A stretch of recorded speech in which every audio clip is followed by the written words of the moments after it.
Study IQ IAS Hindi channel अब पहुंच गया है 1 लाख सब्सक्रिप्शन के बेहद पास। आपसे मिले इस उपहार के लिए आप सभी का बहुत बहुत धन्यवाद।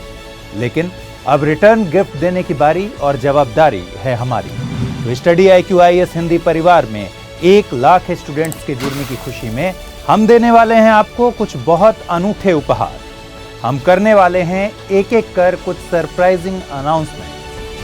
अगर अनुमान लगा सकते हैं आप कि हमारे रिटर्न गिफ्ट के पैकेट में क्या क्या शामिल है, तो बिना देर किए कमेंट कीजिए और इंतजार कीजिए आपके पहले गिफ्ट का।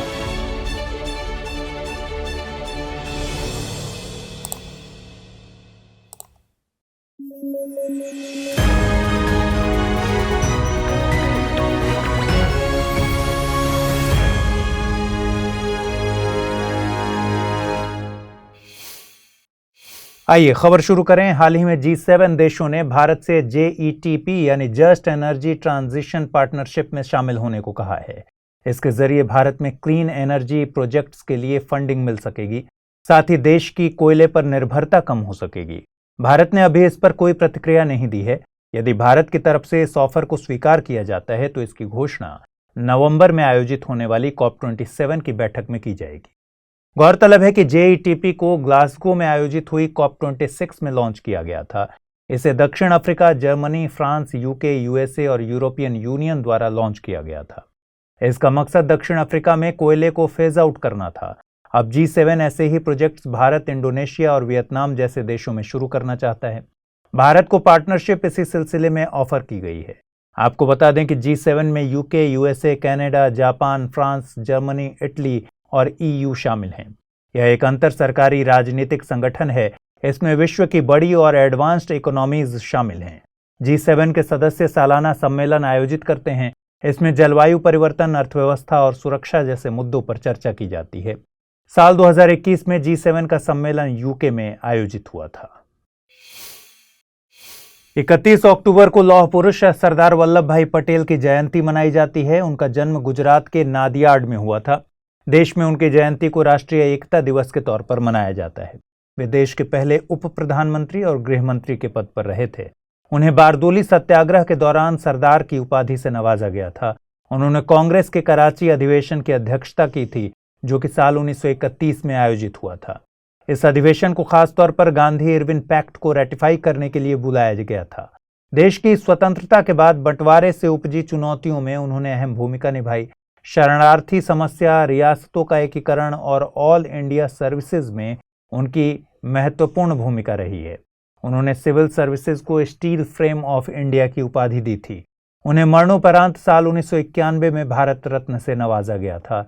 वे संविधान सभा में मौलिक अधिकारों, अल्पसंख्यकों और जनजातियों तथा बहिष्कृत क्षेत्रों के लिए बनी सलाहकार समिति के अध्यक्ष थे।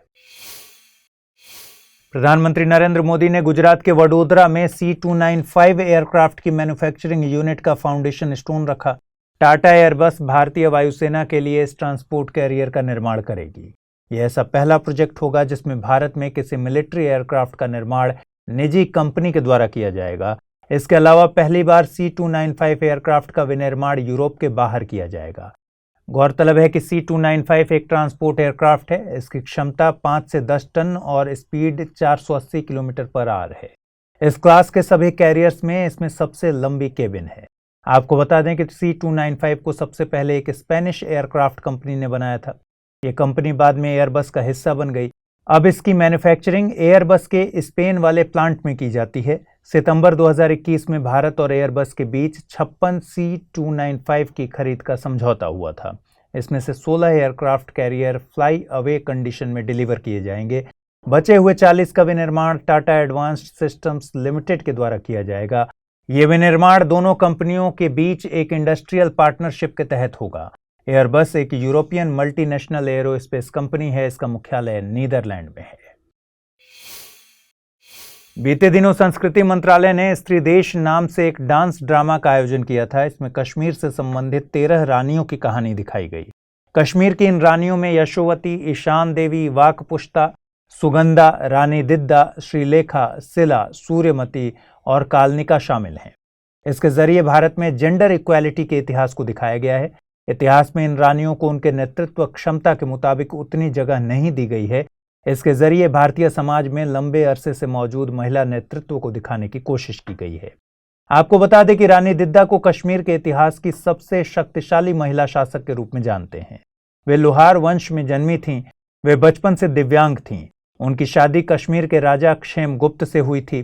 क्षेमगुप्त की मौत के बाद उन्होंने सती होने के बजाय राजकाज संभाला।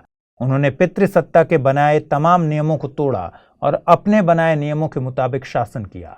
लेखक आशीष कौल ने Didda the warrior queen of Kashmir नाम से उनके ऊपर एक किताब भी लिखी है। आइए देखते हैं आज के बुलेटिन पर आधारित क्या सवाल बन सकते हैं। पहला सवाल, हाल ही में खबरों में रहा C295 क्या है? मालवेयर, क्रिप्टोकरेंसी, ट्रांसपोर्ट एयरक्राफ्ट या फिर एक्सोप्लैनेट? अगला सवाल है, निम्नलिखित कथनों पर विचार कीजिए। JETP पहल क्लीन एनर्जी प्रोजेक्ट से संबंधित है। रानी दिद्दा की शादी लोहार वंश में हुई थी। एयरबस एक अमेरिकन कंपनी है। नीचे दिए गए कूटों का प्रयोग कर सही उत्तर चुनिए। केवल एक, केवल दो और तीन, केवल एक और तीन या फिर एक, दो और तीन। आइए देखते हैं पिछले बुलेटिन पर आधारित क्या सवाल मैंने पूछे थे और सही जवाब क्या है। पहला सवाल था, ग्रीन हाउस गैस बुलेटिन निम्न में से किस संस्था के द्वारा जारी किया जाता है? विश्व मौसम विज्ञान संगठन, विश्व आर्थिक मंच, अंतर्राष्ट्रीय मुद्रा कोष या फिर विश्व बैंक? इस प्रश्न का सही जवाब है ऑप्शन ए, विश्व मौसम विज्ञान संगठन। पिछले बुलेटिन में प्रश्न में विश्व मौसम विज्ञान संगठन की जगह गलती से विश्व स्वास्थ्य संगठन लिखा और बोला गया था। आपको हुई असुविधा के लिए खेद है। अगला सवाल है, निम्नलिखित कथनों पर विचार कीजिए। प्रोजेक्ट एलिफेंट साल 1992 में शुरू किया गया था। हाल ही में डिसइंफॉर्मेशन लॉ भारत की संसद ने पारित किया है। नीचे दिए गए कूटों का प्रयोग कर सही उत्तर चुनिए। केवल एक, केवल दो, एक और दो दोनों, न तो एक न ही दो। इसका सही जवाब है विकल्प ए, यानी केवल कथन एक सही है। डिसइंफॉर्मेशन लॉ भारत से नहीं बल्कि तुर्की से संबंधित है। आइए खबरों की शुरुआत करें। आरबीआई जल्द ही सरकार को एक रिपोर्ट सौंपने वाला है। इस रिपोर्ट में बताया जाएगा कि आरबीआई क्यों खुदरा मुद्रास्फीति को 6% से कम रख पाने में कामयाब नहीं हो सका। ये पहला मौका होगा जब 2016 में मॉनेटरी पॉलिसी फ्रेमवर्क लागू होने के बाद आरबीआई को इस तरह की रिपोर्ट पेश करनी पड़ रही है। आपको बता दें कि 2016 में वित्त अधिनियम के जरिए 1934 के आरबीआई एक्ट में बदलाव किया गया था और बदलाव करते हुए मॉनेटरी पॉलिसी फ्रेमवर्क की व्यवस्था की गई थी। इस पॉलिसी के तहत आरबीआई को लक्ष्य दिया गया कि वो खुदरा मुद्रास्फीति को 4% तक रखे। हालांकि इसे 2% ऊपर नीचे रखने की छूट भी शामिल है इसमें।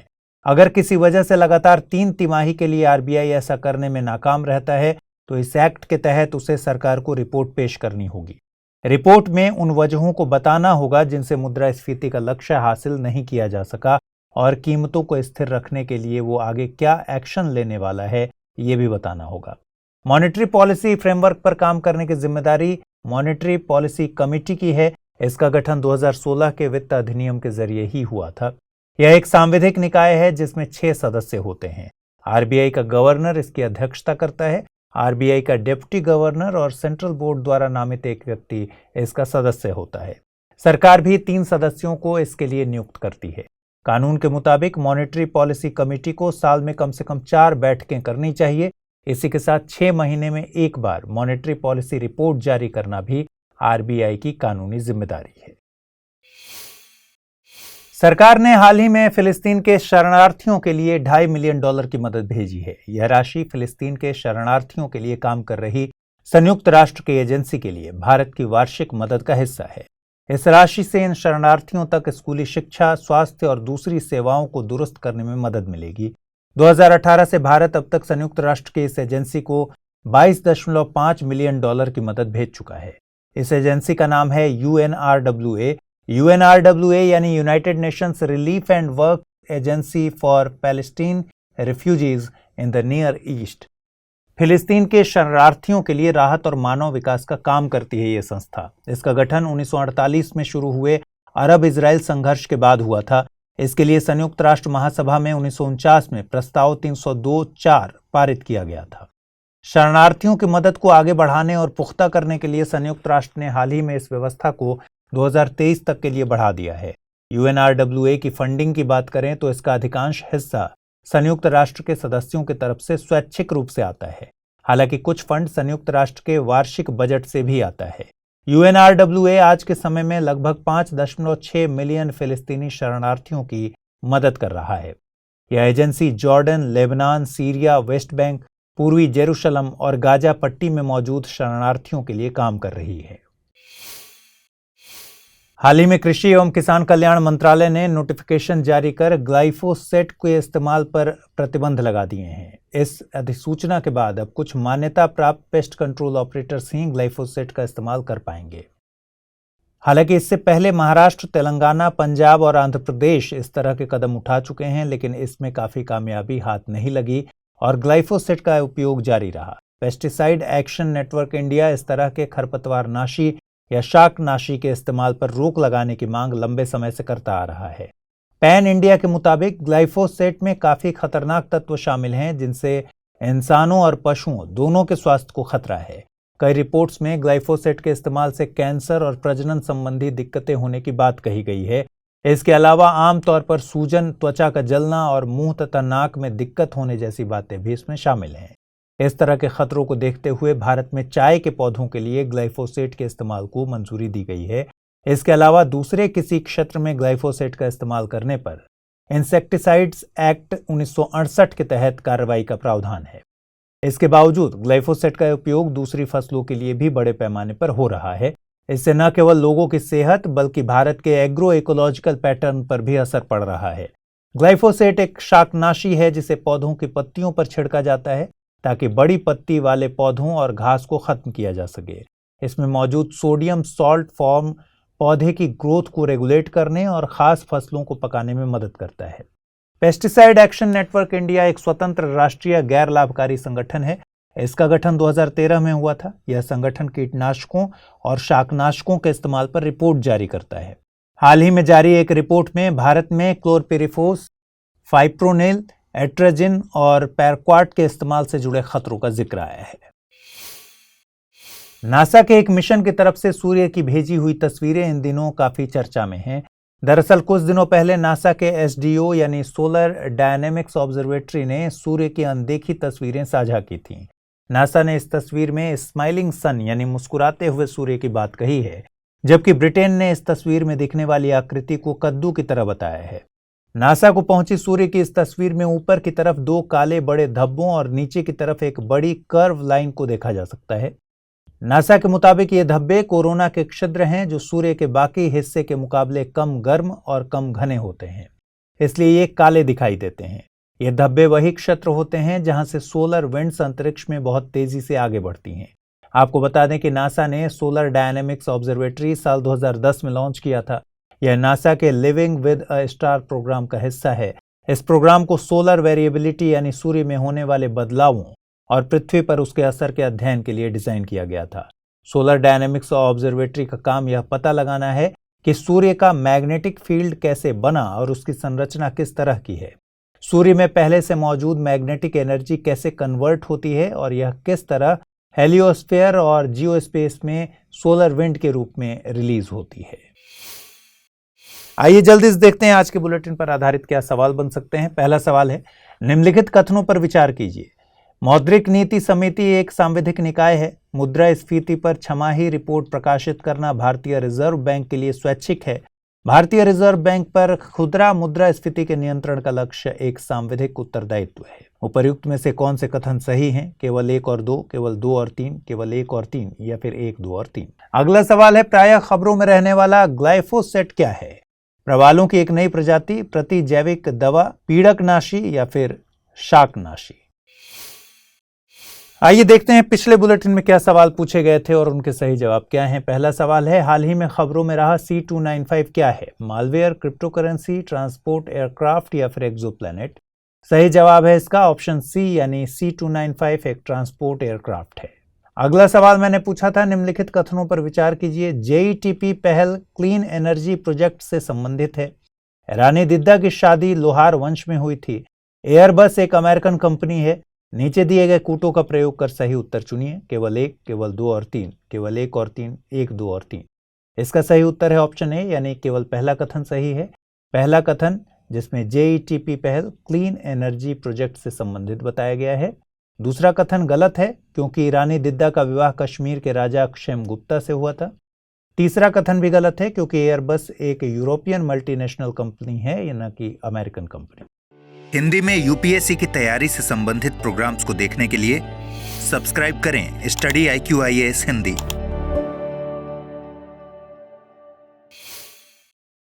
चलिए खबर शुरू करें। बीते दिनों रूस ने BSGI यानी ब्लैक सी ग्रेन इनिशिएटिव से हटने का फैसला लिया है।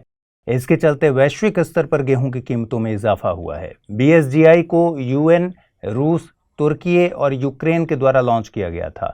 इसका मकसद जरूरी खाने की वस्तुओं की कीमतें कम रखना, साथ ही अकाल जैसी परिस्थितियों से गुजर रहे देशों को अनाज मुहैया कराना था।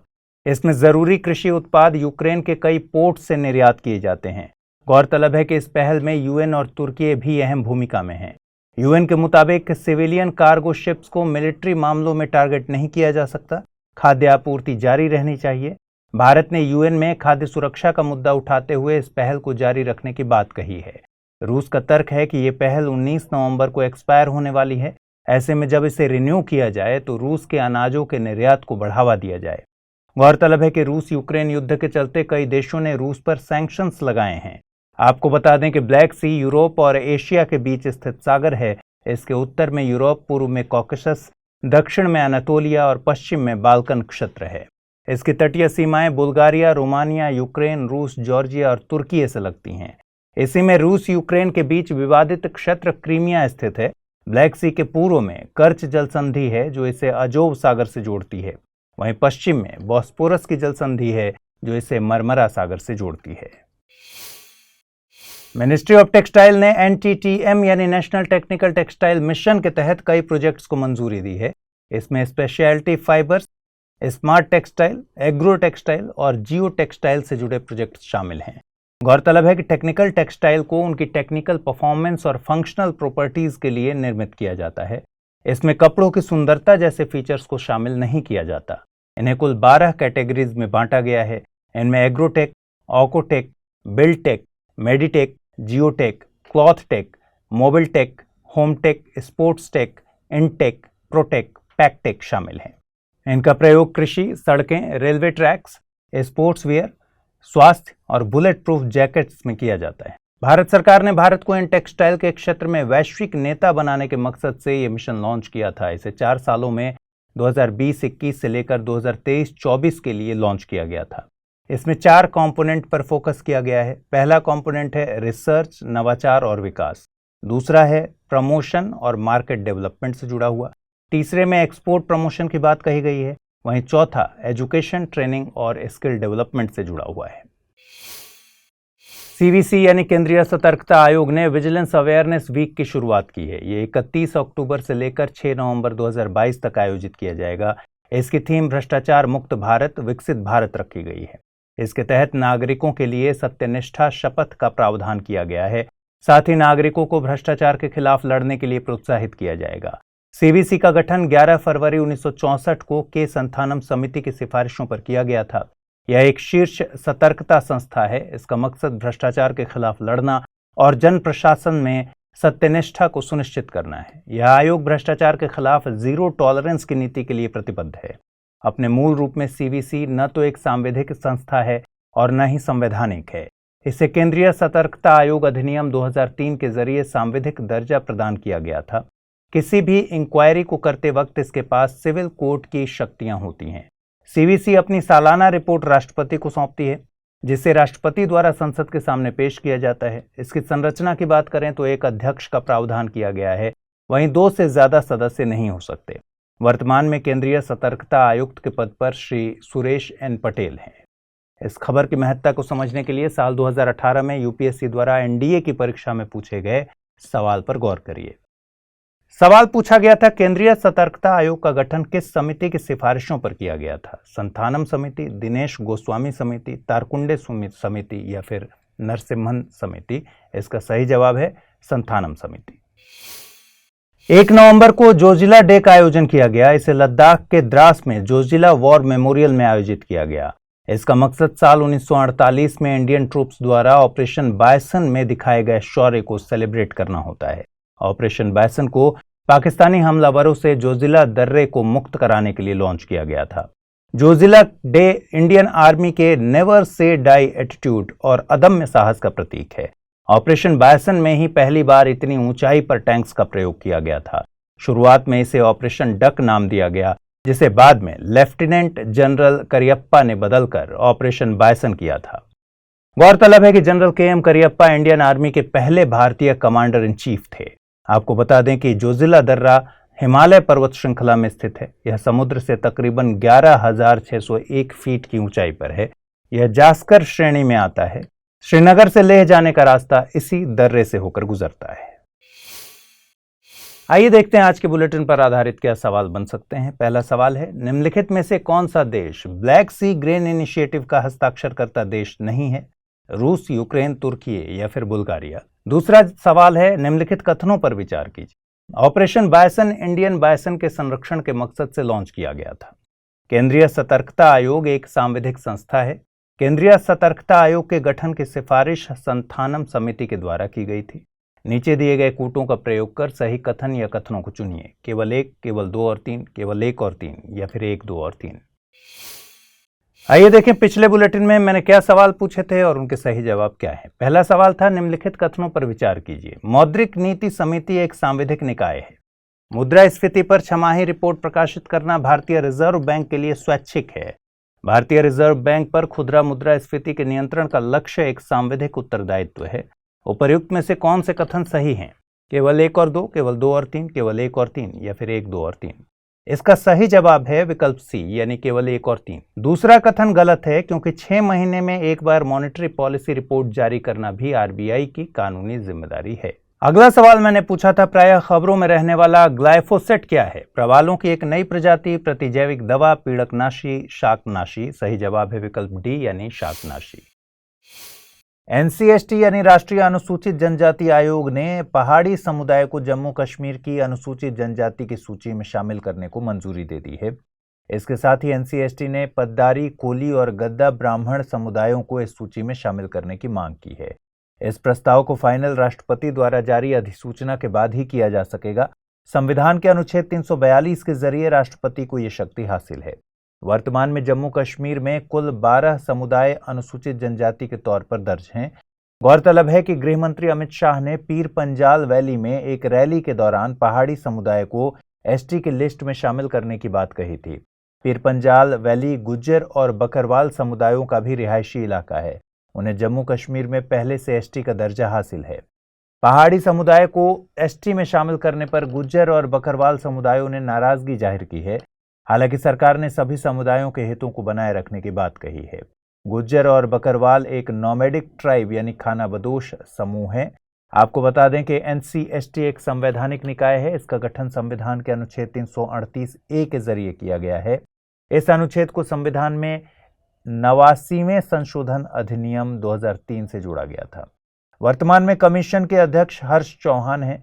कुछ मामलों में कमीशन को सिविल कोर्ट की शक्तियां हासिल हैं। इन मामलों में भारत के किसी भी भाग से किसी व्यक्ति को बुलाना और हाजिर कराना, किसी डॉक्यूमेंट की जरूरत पड़ने पर या हलफनामे पर एविडेंस के लिए, इसके अलावा किसी कोर्ट से पब्लिक रिकॉर्ड की मांग के लिए और ऐसा कोई मामला जिसे राष्ट्रपति नियम बनाकर शामिल करें, आते हैं।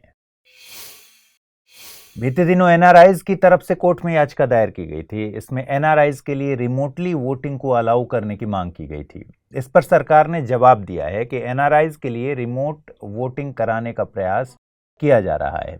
इसमें चुनाव प्रक्रिया को क्लीन रखने पर जोर दिया जाएगा। कोर्ट के मुताबिक देश के सुदूर कोने में जाके सेवाएं देने वाले सैनिकों और अपनी मर्जी से विदेश में रहने का चुनाव करने में फर्क है।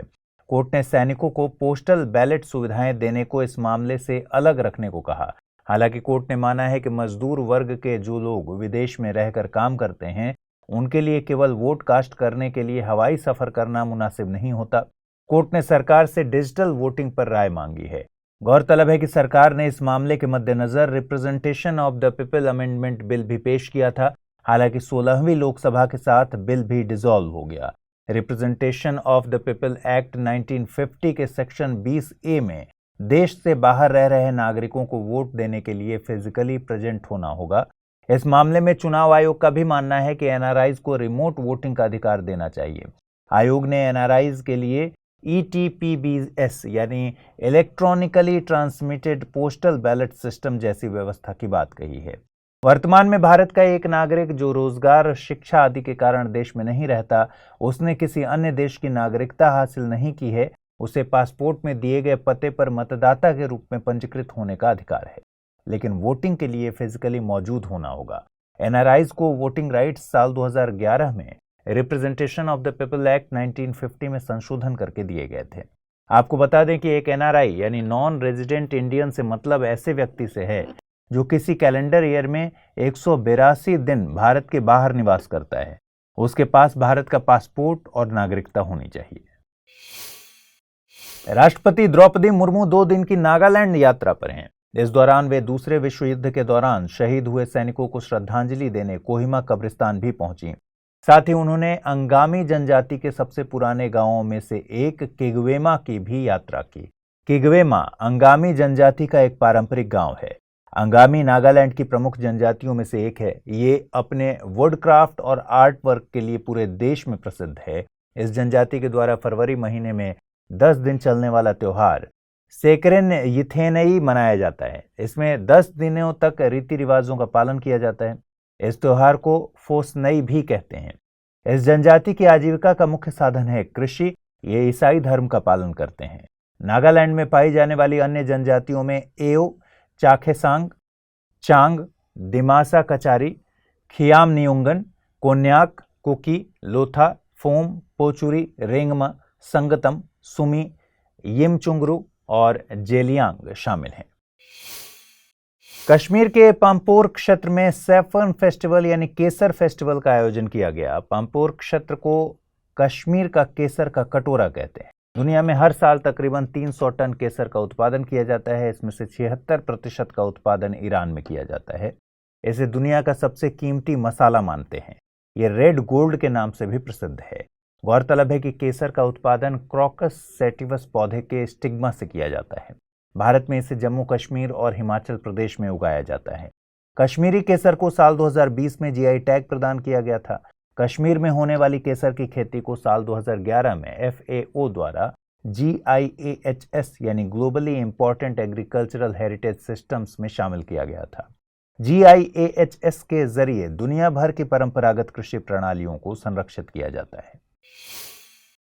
आइए जल्दी से देखते हैं आज बुलेटिन पर आधारित कौन से सवाल बन रहे हैं। पहला सवाल, अक्सर खबरों में रहने वाली जनजातियां कोन्याक, रेंगमा और अंगामी किस राज्य से संबंधित हैं? आंध्र प्रदेश, जम्मू कश्मीर, नागालैंड या फिर असम? दूसरा सवाल है, निम्नलिखित कथनों में से कौन सा या से सही है या है? NRI व्यक्तियों को अपने पासपोर्ट पर दर्ज पते के क्षेत्र में वोट देने का अधिकार है। NRI व्यक्तियों को वोटिंग का अधिकार साल 2014 में दिया गया था। केवल एक, केवल दो, एक और दो दोनों, न तो एक नहीं दो। आइए देखते हैं पिछले बुलेटिन में मैंने क्या सवाल पूछे थे और उनके सही जवाब क्या हैं। पहला सवाल था, निम्नलिखित में से कौन सा देश ब्लैक सी ग्रेन इनिशिएटिव का हस्ताक्षरकर्ता देश नहीं है? रूस, यूक्रेन, तुर्की या फिर बुल्गारिया? सही जवाब है ऑप्शन डी, बुल्गारिया। अगला सवाल मैंने आपसे पूछा था, निम्नलिखित कथनों पर विचार कीजिए। ऑपरेशन बायसन इंडियन बायसन के संरक्षण के मकसद से लॉन्च किया गया था। केंद्रीय सतर्कता आयोग एक सांविधिक संस्था है। केंद्रीय सतर्कता आयोग के गठन की सिफारिश संथानम समिति के द्वारा की गई थी। नीचे दिए गए कूटों का प्रयोग कर सही कथन या कथनों को चुनना था। केवल एक, केवल दो और तीन, केवल एक और तीन या फिर एक, दो और तीन। और सही जवाब है विकल्प बी यानी केवल 2 और 3। कथन एक गलत है क्योंकि ऑपरेशन बायसन जोजिला दर्रे के लिए चलाए गए मिशन से संबंधित है। संघ शासित प्रदेश यानी यूटी लद्दाख में लोग सड़कों पर उतर आए हैं। उनकी मांग है कि लद्दाख को पूर्ण राज्य का दर्जा दिया जाए। दरअसल 31 अक्टूबर को लद्दाख ने यूटी बने हुए 3 साल पूरे किए हैं। लोगों ने इस मौके को सरकार से अपनी मांगें पूरी करवाने के लिए चुना है। लोग पूर्ण राज्य के दर्जे के साथ साथ 6वीं अनुसूची में शामिल राज्यों की तरह विशेष दर्जा भी चाहते हैं। मांग कर रहे लोगों का कहना है कि यदि सरकार पूर्ण राज्य का दर्जा नहीं दे सकती तो कम से कम लद्दाख को विधानमंडल वाला संघ शासित प्रदेश बनाया जाए। गृह मंत्रालय ने जी किशन रेड्डी की अध्यक्षता में एक समिति का गठन भी किया है जिससे लद्दाख से संबंधित मुद्दों को हल किया जा सके। आपको बता दें कि संविधान की 5वीं और 6वीं अनुसूची में अनुसूचित जनजातियों के हितों की रक्षा के लिए प्रशासनिक स्वायत्तता का प्रावधान किया गया है। 6वीं अनुसूची में असम, मेघालय, त्रिपुरा और मिजोरम शामिल हैं। 6वीं अनुसूची के तहत शामिल इन राज्यों को अनुच्छेद 244 के प्रावधानों के मुताबिक स्वायत्त प्रशासनिक विभाग गठित करने का अधिकार होता है। इन विभागों को राज्य के भीतर विधायन, प्रशासन और न्यायिक स्वायत्तता हासिल होती है। 5वीं अनुसूची के तहत 6वीं अनुसूची में शामिल राज्यों के अलावा अन्य राज्यों के जनजातीय क्षेत्रों को लेकर प्रावधान है। गृह मंत्रालय के एक अधिकारी के मुताबिक लद्दाख को 6वीं अनुसूची में शामिल करना एक मुश्किल काम है। संविधान में साफ है कि 6वीं अनुसूची उत्तर पूर्वी राज्यों से जुड़ी है। देश के अन्य राज्यों के लिए 5वीं अनुसूची मौजूद है। सरकार को ऐसा करने के लिए संविधान में संशोधन करना होगा। इस खबर की अहमियत को समझने के लिए साल 2015 में यूपीएससी द्वारा पूछे गए एक सवाल पर गौर करिए। सवाल पूछा गया था, भारत के संविधान में 5वीं अनुसूची और 6ठी अनुसूची के उपबंध निम्नलिखित में से किस लिए किए गए हैं? पहला, अनुसूचित जनजातियों के हितों के संरक्षण के लिए। दूसरा, राज्यों के बीच सीमाओं के निर्धारण के लिए। पंचायतों की शक्तियों, प्राधिकारों और उत्तरदायित्वों के निर्धारण के लिए। या फिर सभी सीमावर्ती राज्यों के हितों के संरक्षण के लिए। इसरो ने जानकारी दी है कि भारत का एक सैटेलाइट पिछले दिनों अनियंत्रित हो गया है और पृथ्वी के वायुमंडल में फिर से लौट आया है।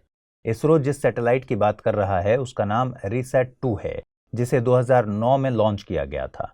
इसरो के मुताबिक 300 केजी के वजन वाला यह सैटेलाइट 30 अक्टूबर को इंडोनेशिया के जकार्ता के पास हिंद महासागर में गिर गया। इसरो ने इस घटना के पीछे फ्यूल खत्म होने को वजह बताया है, जिसे शुरुआती तौर पर केवल 4 साल के लिए ही मुहैया कराया गया था। रिसैट-2 इसरो की रिसैट यानी रडार इमेजिंग सैटेलाइट सीरीज का हिस्सा है। यह एक स्पाई सैटेलाइट था जिसका इस्तेमाल अलग अलग क्षेत्रों में इमेजिंग मुहैया कराने के लिए किया गया। 2008 में हुए मुंबई आतंकी हमले के बाद इसका विकास काफी तेजी से किया गया था। यह सैटेलाइट सिंथेटिक अपर्चर रडार से लैस था। आपको बता दें कि पृथ्वी पर सैटेलाइट की री एंट्री के लिए यूएस स्पेस कमांड की तरफ से जारी ऑर्बिटल डेटा का इस्तेमाल किया जा रहा था। इसके साथ ही इसरो की IS-4OM फैसिलिटी भी इस तरह की री एंट्री को पिछले 1 महीने से विश्लेषण कर रही है। आपको बता दें कि सैटेलाइट्स की सुरक्षा के लिए IS-4OM विकसित किया गया है, जिसे इसी साल लॉन्च किया गया था। IS-4OM यानी Indian system for safe and sustainable space operations management खास तरह के एनालिसिस सॉफ्टवेयर से लैस है, जो भारत के सैटेलाइट्स को सेफगार्ड करने और स्पेस डेब्रिस पर बराबर नजर बनाए रखने में मदद करता है। यह भारत को अंतरिक्ष क्षेत्र में आत्मनिर्भर बनाता है। IS-4OM इसरो के स्पेस सिचुएशनल अवेयरनेस प्रोग्राम का हिस्सा है। इसके तहत सैटेलाइट्स की गतिविधियों पर नजर रखने की योजना है। इसरो के स्पेस सिचुएशनल अवेयरनेस कंट्रोल का नाम नेत्र है। नेत्र का पूरा नाम है network for space object tracking and analysis.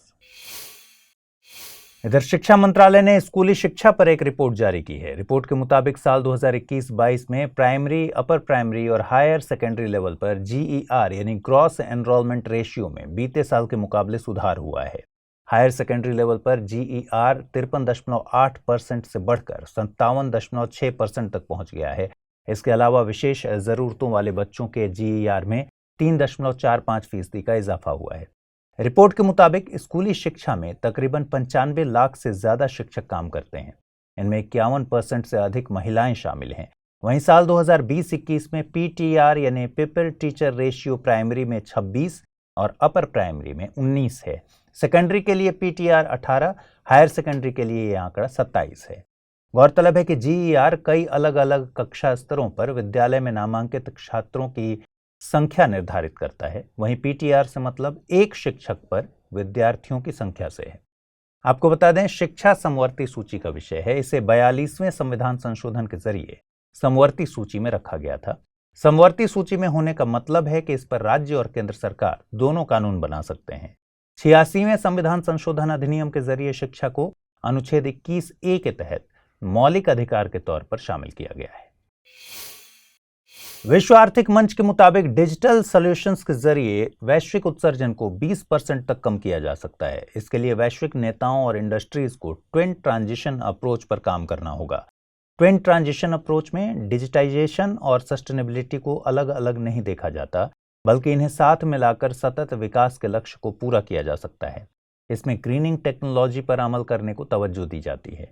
Twin transition approach को सबसे बेहतर उदाहरण के तौर पर अगर समझें तो इसका सबसे बेहतर उदाहरण कोविड के दौर में रिमोट वर्किंग का चलन है।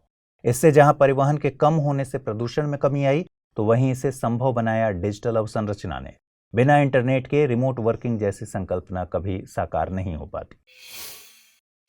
आइए अब देखें आज के बुलेटिन पर आधारित क्या सवाल बन रहे हैं। पहला सवाल है, निम्नलिखित में कौन सा राज्य संविधान की 6वीं अनुसूची का हिस्सा नहीं है? असम, मेघालय, त्रिपुरा, मणिपुर। दूसरा सवाल है, निम्नलिखित कथनों पर विचार कीजिए। ट्विन ट्रांजिशन इसरो द्वारा विकसित एक तकनीक से संबंधित है। शिक्षा समवर्ती सूची का विषय है। नेत्र का पूरा नाम network for space object tracking and analysis है। नीचे दिए गए कूटों का प्रयोग कर सही कथन चुनिए। केवल 1, केवल 2 और 3, केवल 1 और 3, या फिर 1, 2 और 3।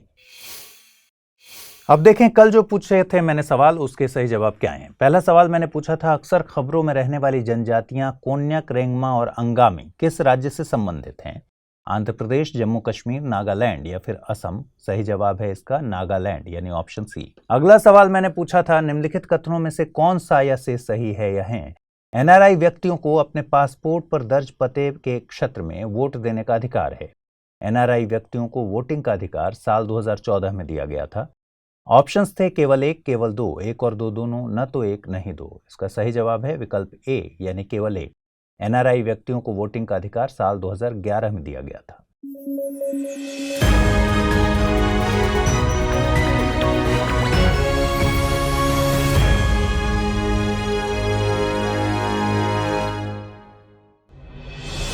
Study IQ IAS Hindi channel अब पहुंच गया है 1 लाख सब्सक्रिप्शन के बेहद पास। आपसे मिले इस उपहार के लिए आप सभी का बहुत बहुत धन्यवाद। लेकिन अब रिटर्न गिफ्ट देने की बारी और जवाबदारी है हमारी। तो स्टडी IQ IAS हिंदी परिवार में 1 लाख स्टूडेंट्स के जुड़ने की खुशी में हम देने वाले हैं आपको कुछ बहुत अनूठे उपहार। हम करने वाले हैं एक एक कर कुछ सरप्राइजिंग अनाउंसमेंट। अगर अनुमान लगा सकते हैं आप कि हमारे रिटर्न गिफ्ट के पैकेट में क्या क्या शामिल है, तो बिना देर किए कमेंट कीजिए और इंतजार कीजिए आपके पहले गिफ्ट का।